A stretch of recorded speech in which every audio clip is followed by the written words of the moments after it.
น้อยใจเลยเราว่าโว้ยไปยืนนี่ทับตะหูทับตาโทเราเว้าป้าโตคอยจนบ่ปากเฮ็ดหยังเราว่าเฮ็ดมีความหมายนี่เราว่าบ่ออกขึ้นไปขึ้นมาหัวข่อยก็บ่จักพี่น้องกำลังว่าสิยังอันนี้บ่เจ้าไปเฮ็ดยังอันนี้นอนในขี้ดินนอนในกี่ดินจักมื้อแล้วบ่อาบน้ำนี่จนนับบ่ได้เนาะที่ตัวอาบน้ำแหน่บ่ใหญ่เลยบ่อาบน้ำมือโอ้ยบ่คันบ่นอนฮะบ่คัน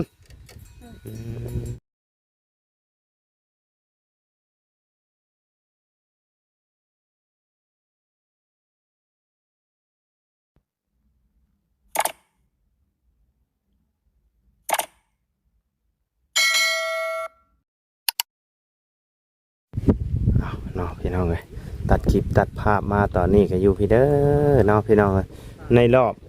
หลายเดือนก็ว่าได้เนาะพี่น้องเลยในรอบหลายเดือนก็ว่าได้ที่ได้เข้ามาหาทางเพื่อนน้องน้องอีเพื่อนเนาะมาบัดนี้ได้ขึ้น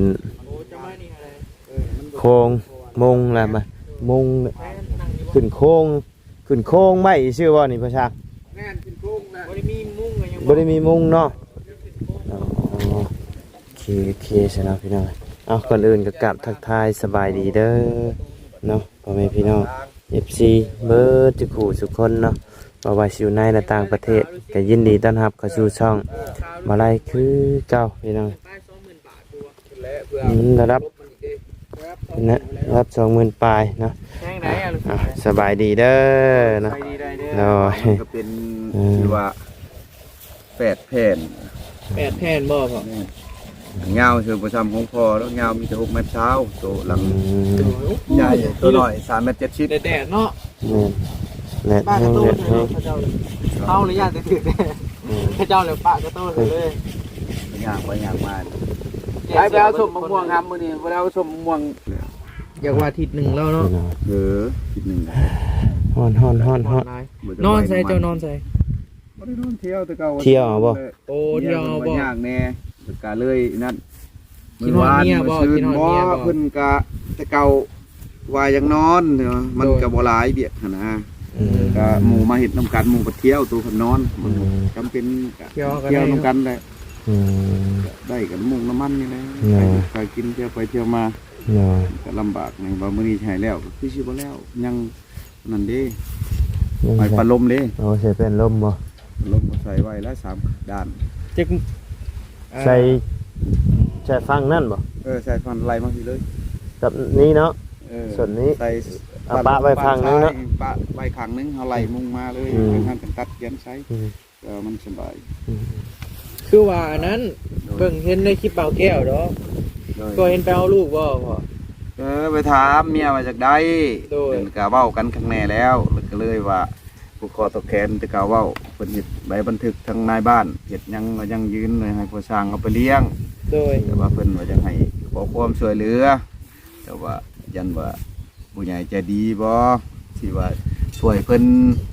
แล้วเพิ่นว่าให้ผู้สร้างเอาไปเลี้ยงว่าจะผูกแขนเท่าไรหั่นพ่อแต่เริ่มต้นตะบิดหั่นเว้า4-5 ล้านนี่แล้วก็เลยเช่นยังหับห้องอัน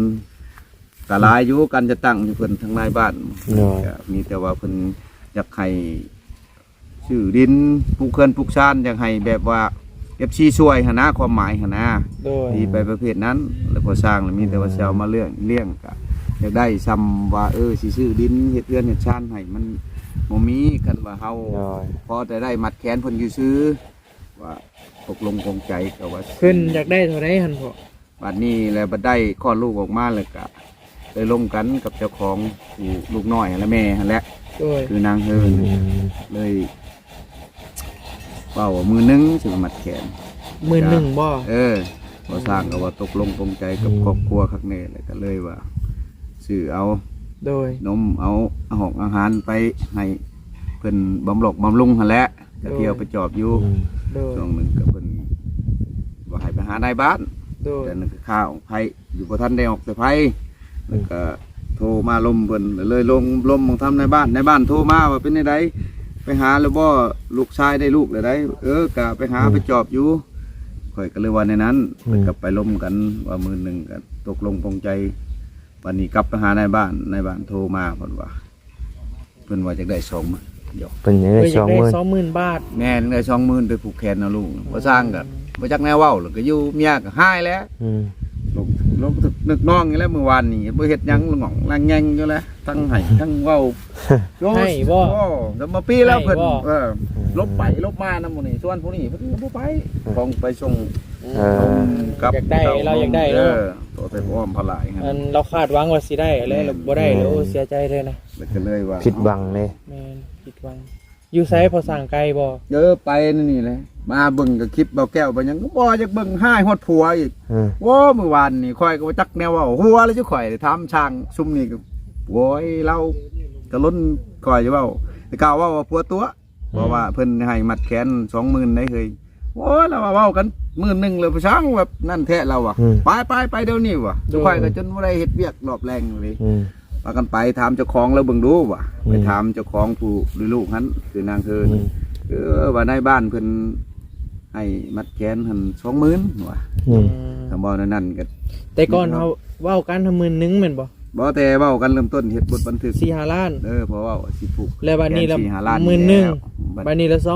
20,000 บัดนี้เว้ากับเจ้าของผู้ได้ลูกหันว่า11,000ตกลงแล้วไปหาในบ้านไปเรา 11,000ก็สิเอาแม่นบ่ สิมาเซ็นกับแม่นเงินแบบว่าสิมาถอกเงิน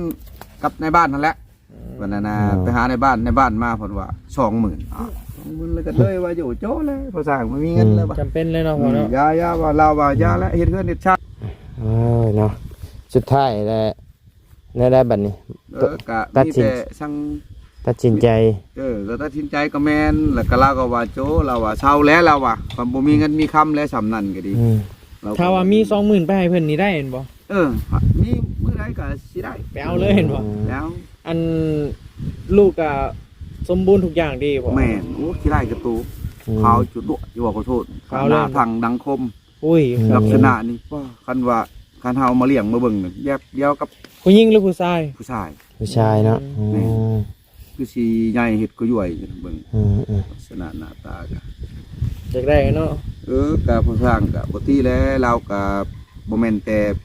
เนี่ยดอกพอเฒ่าแม่เฒ่าเพิ่นพร้อมเด้คันเงินคำกำแก้วก็สิได้ไปเอาน้ำเพิ่นนั่นแหละทำมาผูกแขนเอาลูกหั่นนะว่าเพิ่นก็ให้รับให้กู้อยู่บ่ได้มีจะกีดดอกมีแต่ปากเว้าแบบเอาไปซื้อพระหั่นแหละทำบุญหั่นแหละ อันนี้ก็เราก็โอ้ปิดบังแล้วเมื่อคืนจนนอนคนละบ่อนพุ่นแหละ เว้ากับบ่ได้กินข้าวบ่ได้กินน้ำมื้อเช้านี่ทั่วถามว่าเฮ็ดกินข้าวแล้วกินข้าวแล้วเราว่าอยากกินยาแล้วเราว่าเปลี่ยนใจล่ะตั้งใจก่อนว่ากินอันใดก็มาคอยไปนี่แหละ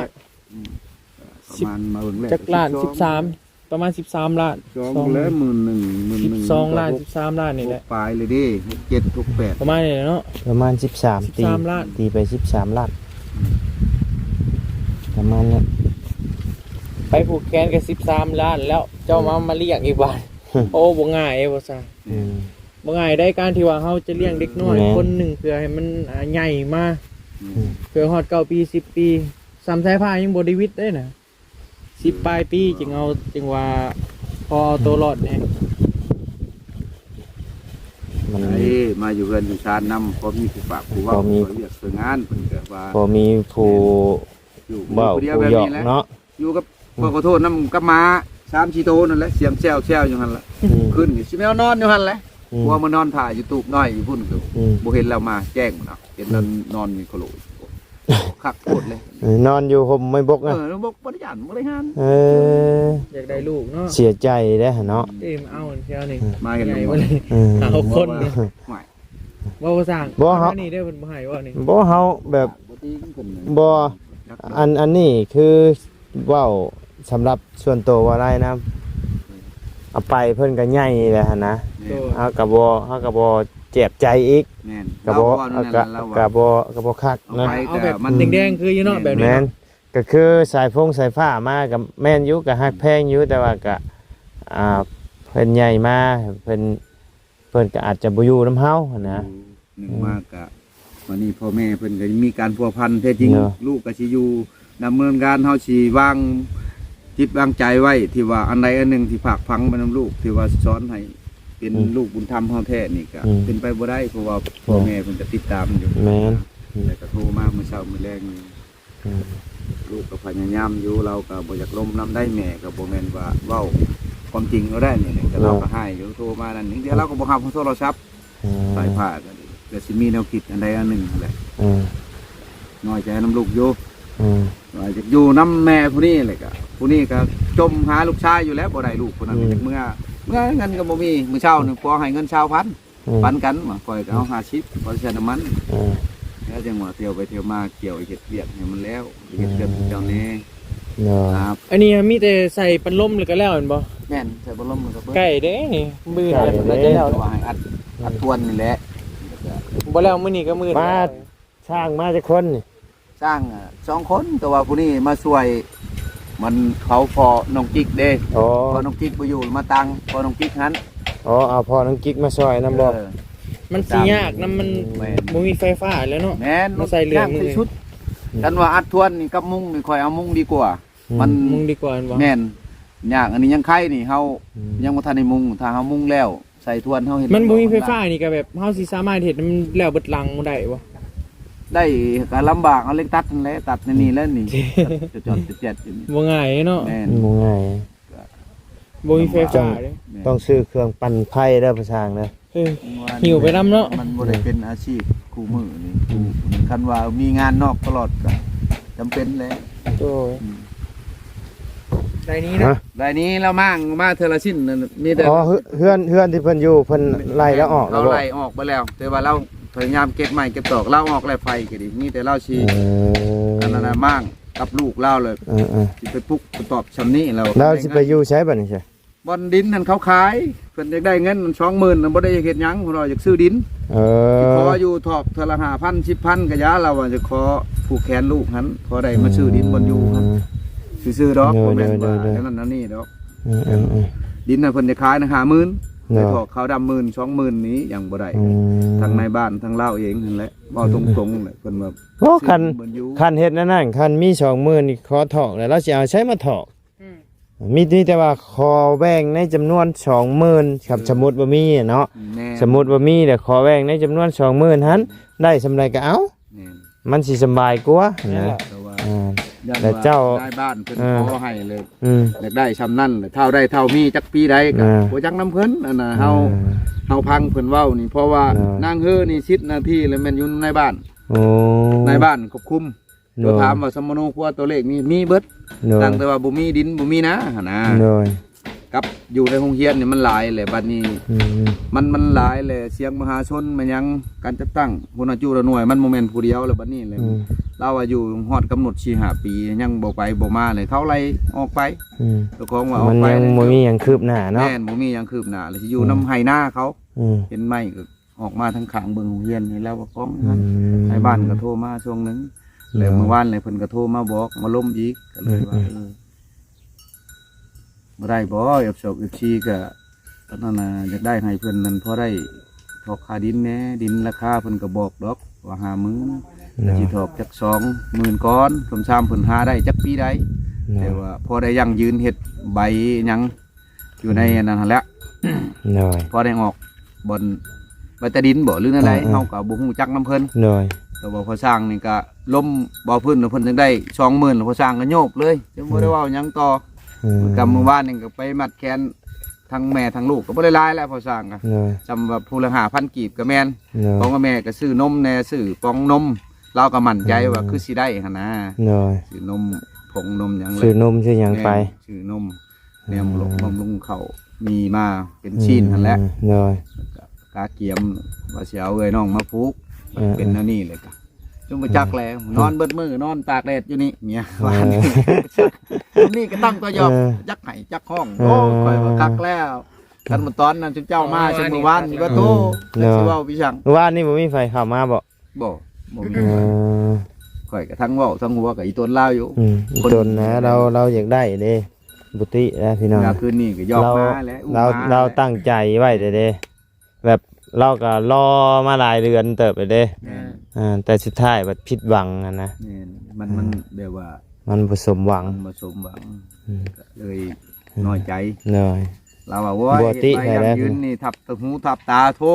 เราเว้าป้าโตข่อยจังบ่ปากเห็นหยังเราว่าเห็นมีความหมายนี่เราอ่ะบ่ออกขึ้นไปขึ้นมาหัวข่อยก็บ่อยักเราเว้าเฮ็ดอันใดแล้วเพิ่นก็อยากบ่มีดินดอนตอนหญ้าอยู่ เลย อันใดไปอยู่ใช้ก็คือมันก็เป็นบุญเพิ่นคือเฮานี่แหละขาดมันบ่ได้ขาดมันได้มันหักสิมาเองข่อยว่า เลย มันถ้าคอยเป็นไปนี่แหละเก่าเฮากับบุมีเฮือนบัดนี้ก็ยังพอได้ชนข่อยว่าบุมีแอมพอกระตอกกระตาดพอกันอยู่สองเท่านี่วะ เลย มือใดเมื่อยเลยก็พักกันพอนเกี่ยวกันข่อยว่าแล้วก็หัวแล้วบัดนี้ เบ้าให้เบ้าให้เรายิ้มได้ป่ะ แม่นจึงหั่นแหละ ชามือยังบุปากน้ำพันยังหายดิ บ่ปากบ่ตีเฮ็ดกินหยังก็บ่กินข่อยว่าอันนี้มันก็สิตุ้ยเมื่อหน้าพุ่นแล้ว โอ้คนเสียใจใช่ไหมว่าน้ำเนาะบ่ว่าได้เหรอกะเอากับผู้หนึงได้เหรอ ถ้าให้นอนเผาก็สินอนเผาบ่เรื่องลูกคันว่า Ừ. ไปเล่ามักเด็กน้อยไปแกมักอู้มักแกมักเอาเนาะอย่างเงี้ยเราไปด้านนี้ เราเคยมีเน่ไหนเราก็ แน่นเคยมีตะกี้เราก็เคยไปเอาลูกของเขา อืม ไปนั่นเด้ไปเขาจ้างเป็นเดือน1,500,000 6,000ตะกี้เราเอาจนหลายปีพุ่นเลยจนเงินพ่อแม่อาศัยย้อนเดือนเราเขาไปเอาจงให้เรา100,000 200,000เราอ่ะ เนาะ เอาไว้ใช้พ่อแม่เอามามูลใช้เฮ็ดนาเฮ็ดหน้าเฮ็ดนั่นเฮ็ดนี่นี่นะเราก็ คือว่าตะกี้มันเงินมันก็บ่ได้อันนั้นปานนี้เนาะ แม่น เงิน เฮ็ด บ่ หยัง ได้ ก็ได้ เกิด ได้ เงิน ล้าน1ล้านปลายก็ เงินแสนนึงนี่ก็โอ้ โอ้ เงินน้อยๆ สัง เด้ กะ ตะ สี กี้ แต่เก่าข่อยซื้อแผ่นหนึ่ง10 ไปพัน อ่า อันนั้นน่ะ7-8,000สังกะสีก็แพงอีกมามุงเดี๋ยวนี้ก็บ่ได้เดี๋ยวนี้อ่อนก็อ่อน แผ่นละ4-50เดี๋ยวนี้ มันเบิ่งแล้วก็ถ้าให้อันนั้นยากแต่ข้าพเจ้าสิออกไปเบิ่งก็บ่ว่ากันสินำทางไป ก็ เลย ก็ ก็สร้างสีแทกอันนั้น ก็อยากไปเบิ่งอยู่ แม่นแทกมันสิดึงแผ่นขึ้น อ๋อสิไปแทกให้เพิ่นบ่ แทกแผ่นตัวนี้อะไรเพิ่น อ๋อ เอาขึ้น โอ เทิง เคมีแต่ไปแทกแล้วได้สไปมันจังบ่เสียเวลา เอาแผ่นขึ้นไปให้เพิ่นตั มั ด นจังบ่เสียเวลานี่นะโอเคโอเค ขนาดเท่าไรหาถึงเท่าไรกันนะเดี๋ยวเอาแดดเดี๋ยวลงมาก่อน แดดฉันติโอ้นี่นะ2 เมตร 98 2 เมตร 98แล้วจะก็คอยแทกบึงให้มันจุดละจุดเนี่ยเอาตัดบ่แทกเลยมันบ่ได้ขนาด พี่น้อง ตัวนั้นมันคนบ่ได้พระอย่าดอกแต่ว่าเพิ่นหาคนอยู่แค่ตัวนี้ก็ได้ ตัวนี้แป้นลมบ่นี่พ่อช่างไม่เนื้อดี อันนี้ดีติ ตัวนี้ย่านมันลมพัดลมตีมาเลยลม น้อย ดอกมันคุกใช่เด้ น้อย บางคำนาที่ของผู้ช่างให้อยู่ ไอ้ไม่ใช่ได้บ่ แน่นเพราะว่าโดน วางบ่นี่ บางแล้วก็เอาแอมพาสิอยู่ โอ้เอาตัวแอมเนาะ ของผู้ช่างจะคือว่าจะกลับต้องนัด8บ่ ของเจ้ายังบ่ได้ใช้บ่ของเจ้า โอ้ยเอาช่างไทยเพราะมันบ่มียาแล้วเบิดน้ำแนวมุงกะพอแห้งเพื่อชีวิต ดาวเอาบ่ ดาวแล้วน้องก็ถามอยู่สักสิได้สิเอาเงินใส่เขานะไปหมุดทิ้งทางใดล่ะ หาไปตองทางใดล่ะ2 เมตร20หาบ่28 เมตร27 28นอนกระบดพันเล็กมือกะถือบได้หลายก็จัก2-3,000นี่ก็มีแห้งดอก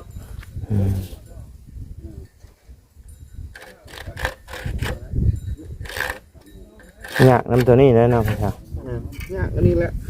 อันนี้ยังว่ามันชัดมันตัดผ่านี่ตี้เพื่อมันสิได้สักได้มุมแจ็ดเบิดเล็กตัดบ่ทางมันชัดอันนี้มันเปลือง นั่นแหละมันคือตัดใหม่ มันเป็นปูนเนาะ มันเป็นปูน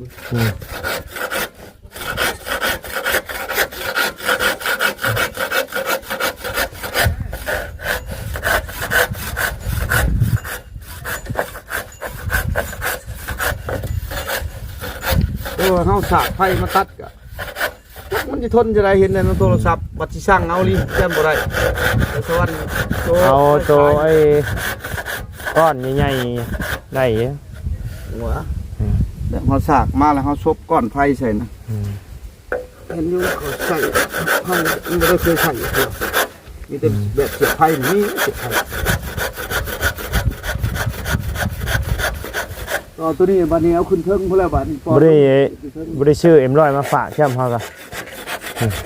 มื้อหน้ากัน เป็นลายมือละ ไปกินหลายมื้อไอ้ติ ต้มแล้วน้ำร้อนกิน กินกาแฟเอาบ่ เบิด2มื้อ1กินละล่านี่นะมันร้อนกินน้ำร้อนนะ มันร้อนกินน้ำร้อนอีก เดี๋ยวมันจะ อะไรสร้างว่าแท้ภาษา เย็นได้มันร้อนทางในนี่ครับกินร้อนเลยกินเย็นแล้วแรงมากมันออกร้อน จะ ทาง ไป ใน เบิ่งทางเอื้อยอย่างนะเพิ่นชื่ออย่างนะ ใช่เนาะ อันมองที่ว่าเจ้าสิไปเอาลูก สาวฮือ สาวเฮอชื่อเฮอเนาะ นั่นฉันว่าผู้เอฟซีก็ว่าเราแก้วว่าอันนั้นนะนอกปีใหม่เป็นผู้ชายเด้ เลย เท่าปีใหม่ป่ะปีใหม่ได้ปีใหม่กับบ่ได้ถ่ายชื่อไว้เป็นก็ไปแล้วแต่เช้าบอกแก้วไปก็คือประชางเบ้าเขาแหละจักเบ้าเขาแหละบ่จักเนี่ยเว้าแล้วเพิ่น เพิ่นไปแล้วบ่มื้อเช้านี่นะ สิไปแล้วบ่ได้บอกประชางของเพิ่นมาก่อนเด้ยันเพิ่นมานอนอยู่บ้าน อ๋อโอเคซะเนาะพี่น้องเอ้ยเดี๋ยวให้พระสร้างเพิ่น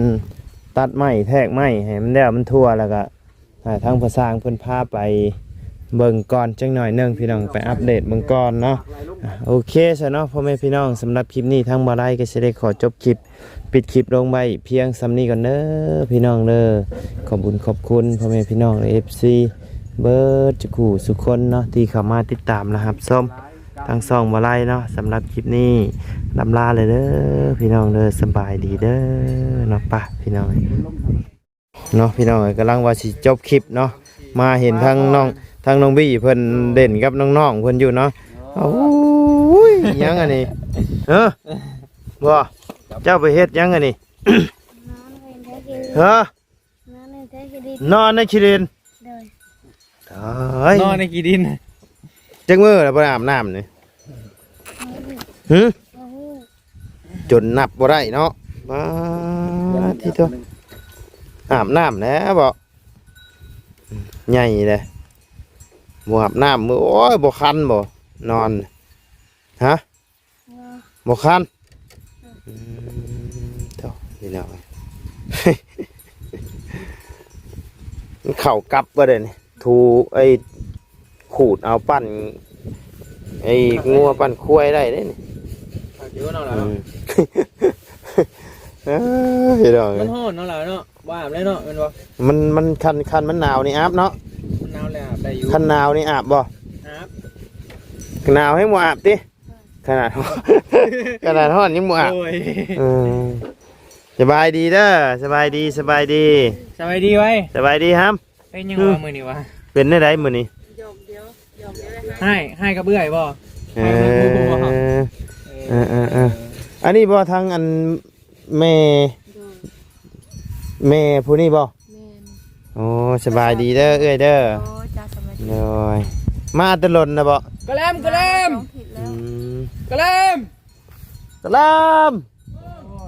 โอ้ยเนาะบ่ได้กินจ้อยยาแล้วมื้อหน้าก็เด้อติดหนีไปก่อนเด้อมีซื้อขนมมาฝากเด้เอ้ยเอ้ยผู้นี้บ่ชื่ออานะผู้นี้กับลูกเจ้าบ่โอ้มาตะกี้แล่นใส่เฮาได้มีจักคนลูกจะ4คนหญิงอ๋อผู้นั้นเนาะตัว2คนนี่กับคนผู้นาบ่ได้อาบน้ำนะน้องแล้วผู้บ่ได้อาบน้ำนี่น้องเจ้าคนอื่นน่ะอาบเนาะคนอื่นยังไข่อยู่ได้พี่น้องเลยผู้นี้คือสิให้แท้ผู้นี้ฮะ เนาะ คักดีนี่ดำหนาเบดตา โอ้คักมาแต่หล่นในตี้เจ้ากับตี้ โดยมาจะดู คนนี้ชื่ออีบ่คนนี้นะ ป่า ฮะ ป่า ปลาใช่อีเหรอโอ้เอาผู้นี้คือบ่เคยเห็นมาตอน เดี๋ยวมันแม่เด้อ โอ้เจ้าเอาไปน้ อ๋ออยู่นี่นะ ำอยู่ เห็นนี่ อยู่นี่บ่แม่นบ่วะนี่ว่าจำบ่ได้บ่วะมันหลายคนบ่ เออ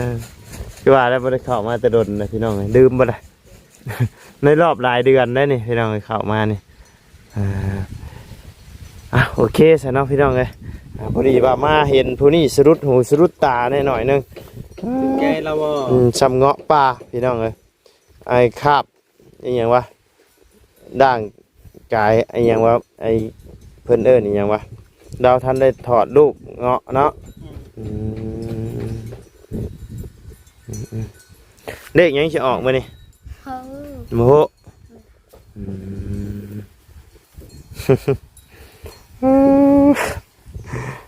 โอเคสบายพี่น้องเลยสบายดีเด้อทำเด้อไปสบายดีเด้อเด้อไปพี่น้องเลย